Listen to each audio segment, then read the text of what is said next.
So, Jobs Plus, I am happy to report that our company is the winningest grant writing firm for Jobs Plus. So Jobs Plus is semi-new that we came out with. HUD has this program where Jobs Plus is a place-based, the place is at the housing authority, where you provide social services for residents, for your public housing residents. It has to be traditional public housing. Similar to FSS and Ross, you hire case managers, they call theirs case managers. You hire case managers, job developers, you even hire residents to help you with Jobs Plus. Why is Jobs Plus a big deal? Because Ross is doing the same thing and FSS is doing the same thing. Because residents have been complaining that they can't get to the job center, that's why they can't locate jobs. I don't have anyone to take care of my child, I don't have transportation, I'm disabled, all these reasons, they're barriers. So a unique feature of this grant is that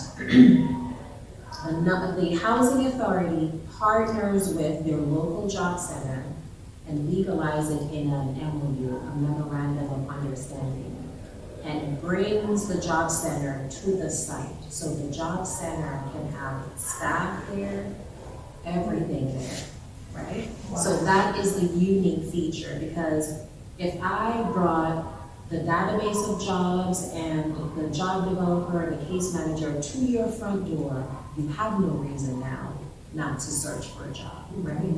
So you said so. So we have a local Goodwill that has a job center.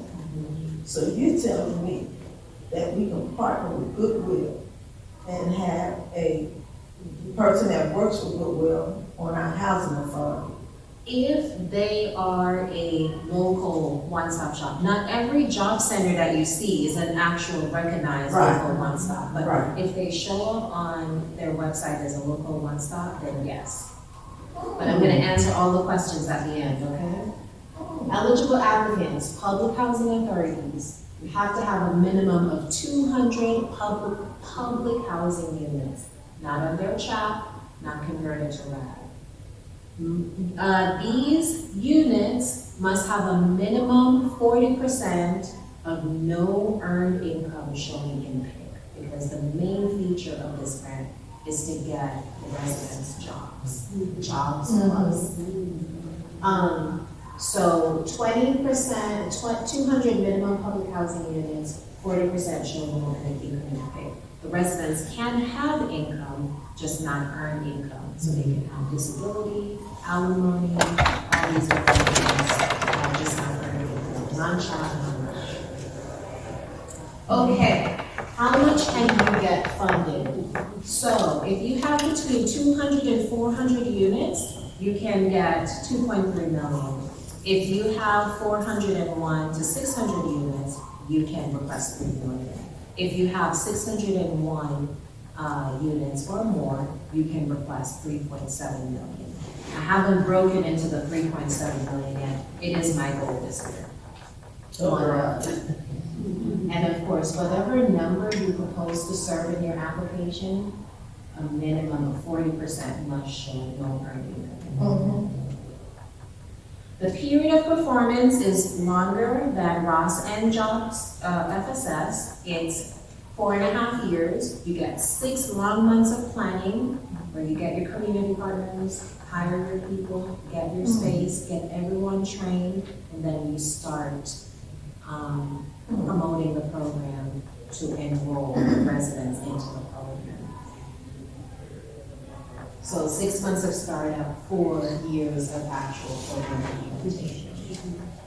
You have 3 core components. The first component is the employment services, Jobs Plus. It's all about jobs. So you have to partner with your local board. This other one is going to blow your mind, called the Jobs Plus Earned Income Disregard. Earned income disregard, okay, I'll just go through the 3. And then the third one is community support for work resident program. coaches. So the employment services, the mandatory MOU between the housing authority and the job center. Then you have your case managers that you hire. Remember, you're getting 2.3 million, 3 million, or 3.7 million. That is a whole boatload of money. Yeah. I have done those budgets and I'm trying to find ways to put the money. So you get to pay very well. You're not limited by 72,000 here, this, there, I mean, whatever the executive director tells me I'll pay this, the salary of the case manager or the job developer. And you do the site-based related services. So the site-based related services is any type of job readiness, counseling, classes, tutoring, could even be apprenticeship programs. It actually includes apprenticeship programs. You can be as varied, as adventurous, as creative as you want to be. And then you get to work there. The earned income disregard, jobs plus earned income disregard. So what happens is, as soon as the resident household signs up for jobs plus, their rent is frozen at that level. So what that means is, because the whole point is to get them jobs or increase their earned income, which once the resident's income has been increased, it triggers an increase in the rent. Whatever increase they would have paid, they do not pay that. So it goes, it comes from the grant, and the grant pays the residents. It's one of the things that is a deterrent for residents to locate right? So what they want to do is give them a slow transition into, what it's going to be. That would be a big incentive. Yes, it would. Huge incentive. Listen here. I never wanted to live in public housing, So- never did, but I wish I did. They can actually have a rent increase for 4 years, because remember, you have 6 months of planning, 4 years of program implementation. So you want to sell the idea that sign up for jobs as soon as possible, because, you can get your rent frozen for the next 4 years if you're, in public housing for that long, which probably they still will. This is a really, really fun one, community support for work, where another very creative feature of Jobs Plus is that the residents market Jobs Plus to other residents. So unlike the other two, where you had the FSS coordinator and the service coordinator saying, oh, enroll for the program, you hire residents, train them, and they go out and, hi, Ms. Rose, have you heard about this? There's job, there's childcare, there's transportation, substance abuse, this, that, all these things, free tuition, all of that. Because there's research, Jobs Plus did some research and said that sometimes staff from other agencies, they don't understand, or they talk down, or, there's just a divide. So when other residents talk to them about the program and encourage, they're more receptive. So that's what that's about. And you can pay the residents and pay them quite well.